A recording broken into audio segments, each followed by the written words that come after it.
ஒரு ஏரியில் Daisy, tulip மற்றும் லில்லி என்ற 3 மீன்கள் நெருங்கிய நண்பர்களாக வாழ்ந்தன.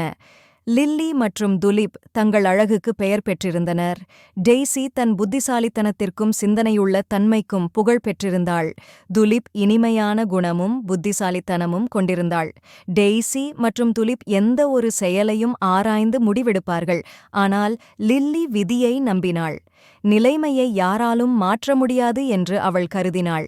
ஒருநாள் ஏரியில் வறட்சி ஏற்பட்டது. தண்ணீர் குறைந்து மீன்களின் வாழ்வு ஆபத்தில் சிக்கியது. டெய்சி மற்றும் துலிப் நிலைமையை சமாளிக்க திட்டமிட்டனர். நாம் அருகிலுள்ள ஆற்றை நோக்கி நீந்த வேண்டும். டெய்சி யோசனை கூறினாள். துலிப் ஒப்புக்கொண்டாள். லில்லி தயங்கினாள்.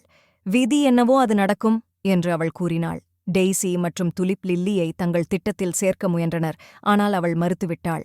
நீங்கள் செல்லுங்கள், நான் விதியை நம்புகிறேன் என்று லில்லி உறுதியாக கூறினாள். டெய்சி மற்றும் துலிப் லில்லியை விட்டு சென்று ஆற்றை நோக்கி நீந்தினர்.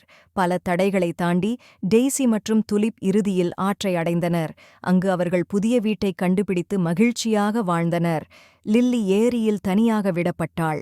வறட்சி மோசமடைந்ததால் அவள் உணவு மற்றும் தண்ணீருக்காக போராட வேண்டியிருந்தது. லில்லி தன் தவறை உணர்ந்தாள்.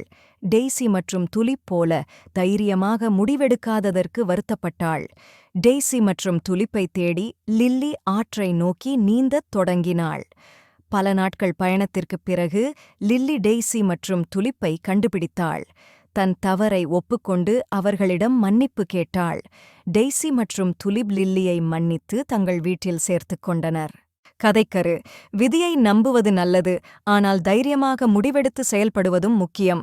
நண்பர்கள் ஒருவருக்கொருவர் உதவ வேண்டும். தவறுகளை ஒப்புக்கொண்டு மன்னிப்பு கேட்பதில் தவறில்லை.